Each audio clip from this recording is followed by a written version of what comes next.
ഉൽപ്പത്തിയുടെ പുസ്തകത്തിൽ നിന്നുള്ള വായന. അദ്ധ്യായം 9. നോഹയുമായി ഉടമ്പടി. നോഹയെയും പുത്രന്മാരെയും അനുഗ്രഹിച്ചുകൊണ്ട് ദൈവം പറഞ്ഞു, സന്താനപുഷ്ടിയുണ്ടായി പെരുകി ഭൂമിയിൽ നിറയുവിൻ. സകല ജീവികൾക്കും, ഭൂമിയിലെ മൃഗങ്ങൾക്കും, ആകാശത്തിലെ പക്ഷികൾക്കും, മണ്ണിലെ ഇഴജന്തുക്കൾക്കും, വെള്ളത്തിലെ മത്സ്യങ്ങൾക്കും നിങ്ങളെ ഭയമായിരിക്കും. അവയെല്ലാം ഞാൻ നിങ്ങളെ ഏൽപ്പിച്ചിരിക്കുന്നു. ചരിക്കുന്ന ജീവികളെല്ലാം നിങ്ങൾക്ക് ആഹാരമായി തീരും. ഹരിത സസ്യങ്ങൾ നൽകിയതുപോലെ ഇവയും നിങ്ങൾക്ക് ഞാൻ തരുന്നു. എന്നാൽ ജീവനോടു കൂടിയ, അതായത് രക്തത്തോടു കൂടിയ മാംസം ഭക്ഷിക്കരുത്. ജീവരക്തത്തിന് മനുഷ്യനോടും മൃഗത്തോടും ഞാൻ കണക്ക് ചോദിക്കും. ഓരോരുത്തരോടും സഹോദരന്റെ ജീവന് ഞാൻ കണക്ക് ചോദിക്കും. മനുഷ്യരക്തം ചൊരിയുന്നവന്റെ രക്തം മനുഷ്യൻ തന്നെ ചൊരിയും. കാരണം എൻ്റെ ഛായയിലാണ് ഞാൻ മനുഷ്യനെ സൃഷ്ടിച്ചത്. സന്താന പുഷ്ടിയുള്ളവരായി പെരുകി ഭൂമിയിൽ നിറയുവിൻ. നോഹയോടും പുത്രന്മാരോടും ദൈവം വീണ്ടും അരുളി ചെയ്തു, നിങ്ങളോടും നിങ്ങളുടെ സന്തതികളോടും ഞാനിതാ ഒരു ഉടമ്പടി ചെയ്യുന്നു.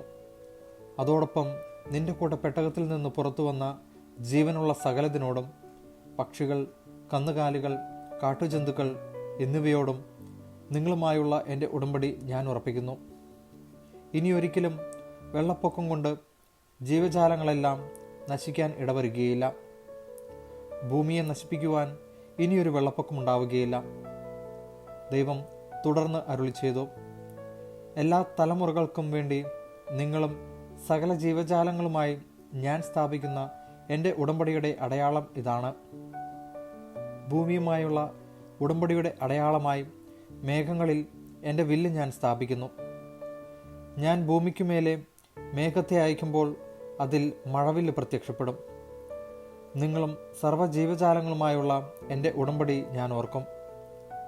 സർവ്വജീവനെയും നശിപ്പിക്കുവാൻ പോരുന്ന ഒരു ജലപ്രളയം ഇനിയൊരിക്കലും ഉണ്ടാവുകയില്ല. മേഘങ്ങളിൽ മഴവില്ല് തെളിയുമ്പോൾ ഭൂമുഖത്തുള്ള എല്ലാ ജീവജാലങ്ങളുമായി ഞാൻ ചെയ്ത ഉടമ്പടി ഞാൻ ഓർക്കും. ദൈവം നോഹയോട് അരുളി ചെയ്തു, ഭൂമുഖത്തുള്ള സകല ജീവികളുമായി ഞാൻ സ്ഥാപിക്കുന്ന ഉടമ്പടിയുടെ അടയാളം ഇതായിരിക്കും. നോഹയുടെ പുത്രന്മാർ. പെട്ടകത്തിൽ നിന്ന് പുറത്തിറങ്ങിയ നോഹയുടെ പുത്രന്മാർ ഷേം, ഹാം, യാഫത്ത് എന്നിവരായിരുന്നു. ഹാം ആയിരുന്നു കാനാന്റെ പിതാവ്. ഇവരാകുന്നു നോഹയുടെ 3 പുത്രന്മാർ. ഇവർ വഴിയാണ് ഭൂമി ജനങ്ങളെ കൊണ്ട് നിറഞ്ഞത്. നോഹ ഭൂമിയിൽ കൃഷി ചെയ്യുവാൻ തുടങ്ങി.